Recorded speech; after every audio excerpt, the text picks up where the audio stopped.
US ডলারের নাম শুনলে আমাদের চোখ কেমন জানি চকচক করতে থাকে, মনে হয় আমরা যেন মুদ্রার দেশের রাজার দেখা পেয়েছি। পৃথিবীর বেশিরভাগ দেশ তাদের বাণিজ্যের জন্য এই ইউএস ডলারের উপর অনেক বেশি নির্ভরশীল। কিন্তু আমরা কি বলতে পারবো কেন আমরা সবাই এই ডলারকে এত বেশি গুরুত্ব দেই? এবং পৃথিবীর ইতিহাসে কি এই পেট্রো ডলার চুক্তি যার কারণে ডলার পৃথিবীব্যাপী এত দাপিয়ে বেড়ায়, জানবো আজকের ভিডিওতে। So without further any delay, let's jump into the video. Terminates its 50-year-old petrodollar agreement with the United States. It's officially ended its 50-year petrodollar agreement with the United States. The US dollar's dominance as the world's primary reserve currency is slowly eroding.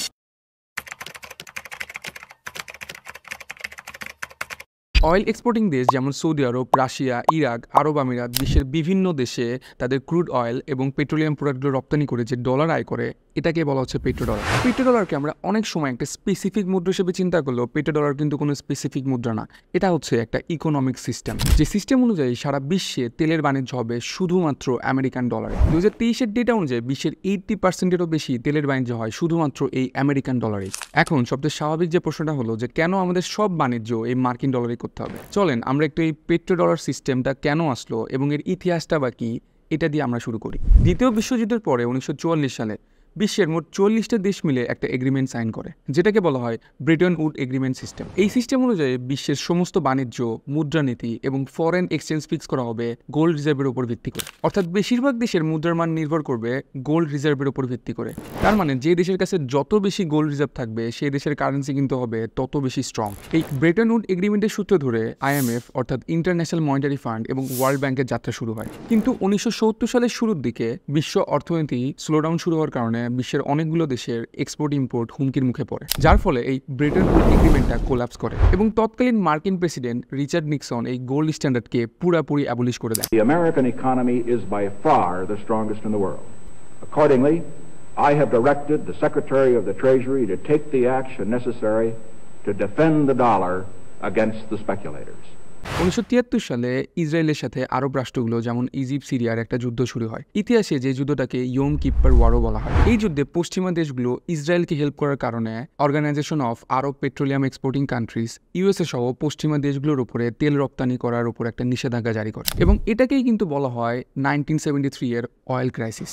এবং এই oil ক্রাইসিসের কারণে প্রতি barrel তেলের দাম $3 থেকে রাতারাতি 300% বেড়ে $12 হয়ে যায় এবং এর ফলে সব থেকে বেশি ক্ষতির সম্মুখীন হয় মার্কিন যুক্তরাষ্ট্র, কারণ তাদের প্রায় 83% তেল আমদানি করতে হইতো এই মিডল ইস্টগুলো থেকে। এই অবস্থায় বিশ্বের অর্থনৈতিক পতন ঠেকানোর জন্য, আসলে বিশ্ব অর্থনীতি না, আমেরিকার নিজেদের অর্থনৈতিক পতন ঠেকানোর জন্য প্রেসিডেন্ট নিক্সন এই পেট্রো ডলার এগ্রিমেন্ট শুরু করে। 8 জুন 1974 সাল যুক্তরাষ্ট্র এবং সৌদি আরবের মধ্যে একটা কনফিডেন্সিয়াল এগ্রিমেন্ট সাইন করা হয়, যার ক্লজ ছিল মূলত দুইটা। এটার প্রথম ক্লজটা হচ্ছে সৌদি আরব সহ অন্যান্য অয়েল এক্সপোর্টিং কান্ট্রিগুলো শুধুমাত্র মার্কিন ডলারে অয়েল ট্রেড করতে হবে, এরা অন্য কোনো কারেন্সি দিয়ে তাদের তেলের বাণিজ্য করতে পারবে না। এবং সেকেন্ড ক্লজটা হচ্ছে যুক্তরাষ্ট্র সৌদি আরবকে সব ধরনের অ্যাডভান্সড মিলিটারি ইকুইপমেন্ট দিয়ে সাহায্য করবে এবং সৌদি রাজপরিবারকে সব ধরনের ইকোনমিক্যাল এবং জিওপলিটিক্যাল সহায়তা প্রদান করবে। এই পেট্রো ডলার এগ্রিমেন্টে কিন্তু যুক্তরাষ্ট্রের অর্থনৈতিক সুবিধাটাই কিন্তু হয় সবচেয়ে বেশি। প্রথমত, সব দেশেরই যেহেতু তেল আমদানি রপ্তানি করতে হবে ডলারে, সো বিশ্ববাজারে ডলারের চাহিদা ক্রমান্বয়ে বেড়ে যায়, যার ফলে মার্কিন ডলার পরিণত হয় গ্লোবাল রিজার্ভ কারেন্সিতে। দ্বিতীয়ত, বেশিরভাগ বাণিজ্যিক লেনদেনগুলো যেহেতু ডলারে হচ্ছে,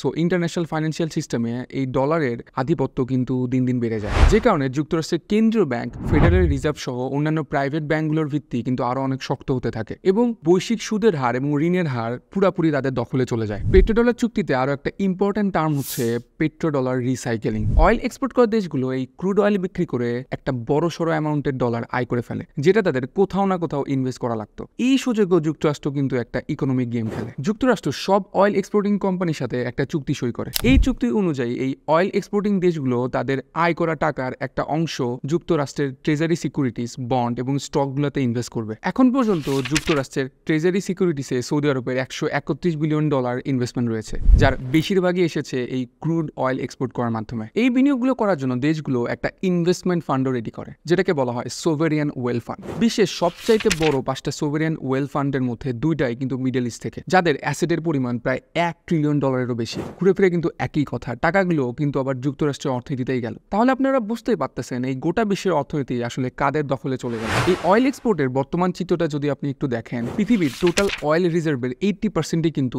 ওপেক দেশগুলোর দখলে, যার মধ্যে আবার 67% হচ্ছে মিডল ইস্ট রিজিয়নের। অয়েল এক্সপোর্টার দেশগুলোর মধ্যে সৌদি আরব হচ্ছে লার্জেস্ট অয়েল এক্সপোর্টার। 2022-এর ডেটা অনুযায়ী সৌদি আরব দিনে প্রায় 7.4 মিলিয়ন ব্যারেল অয়েল এক্সপোর্ট করে, যেটা টোটাল অয়েল এক্সপোর্টের 50%-এরও বেশি। অয়েল এক্সপোর্টে সৌদি আরবের পরেই কিন্তু আসে রাশিয়া। 2022 সালে রাশিয়া মোট $133 বিলিয়ন ক্রুড অয়েল এক্সপোর্ট করে, যার বেশিরভাগই ইন্ডিয়া এবং চায়নাতে যায়। এখন কথা হচ্ছে, এই পেট্রো-ডলার এগ্রিমেন্টের শেষের মধ্যে দিয়ে কি ডলারের আধিপত্য শেষ হয়ে যাবে? বিশ্ববাসীর জন্য ডলারের বিকল্প খোঁজা কিন্তু এতটাও সহজ হবে না, কারণ বিগত 60 থেকে 70 বছর ধরে ডলার কিন্তু পৃথিবীর লার্জেস্ট গ্লোবাল রিজার্ভ কারেন্সি। তবে দিন দিন এই ডলারের নির্ভরশীলতা কিন্তু কমে আসতেছে। 2018 সালের প্রথম দিকে চায়নার একটা বাণিজ্য সংস্থা Shanghai international energy exchange petro ডলারের পরিবর্তে পেট্রো ইউয়ানের কনসেপ্ট চালু করে, এবং চাইনিজ গভর্নমেন্ট তাদের সমস্ত অয়েল ট্রেড তাদের নিজস্ব কারেন্সি ইউয়ানে রূপান্তর করার পরিকল্পনা করে। 2022 সালে রাশিয়া ইউক্রেন যুদ্ধের পরে যুক্তরাষ্ট্র রাশিয়ার উপরে স্যাংশন আরোপ করে, যার কারণে রাশিয়ান সরকার সিদ্ধান্ত নেয় যে তাদের সমস্ত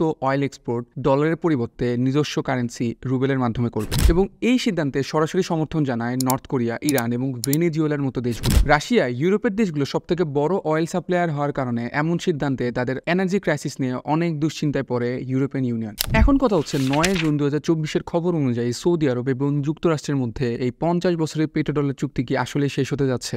না, এই ঘটনা কিন্তু পুরোপুরি সত্য না। তবে হ্যাঁ, ভবিষ্যতে ডলারের পাশাপাশি অন্যান্য কারেন্সিতেও অয়েল ট্রেড করার সিদ্ধান্ত নিতে যাচ্ছে সৌদি আরব। এখন এতে ডলারের আধিপত্য কতটা কমবে সেটা এখন দেখার বিষয়। এখন সবথেকে ইম্পর্টেন্ট বিষয়টা হচ্ছে, এই পেট্রো ডলার ইস্যুটা নিয়ে আপনি কি চিন্তা করতেছেন? অবশ্যই আমাদের কমেন্টে জানাবেন। This is Samina Sadat from fintech.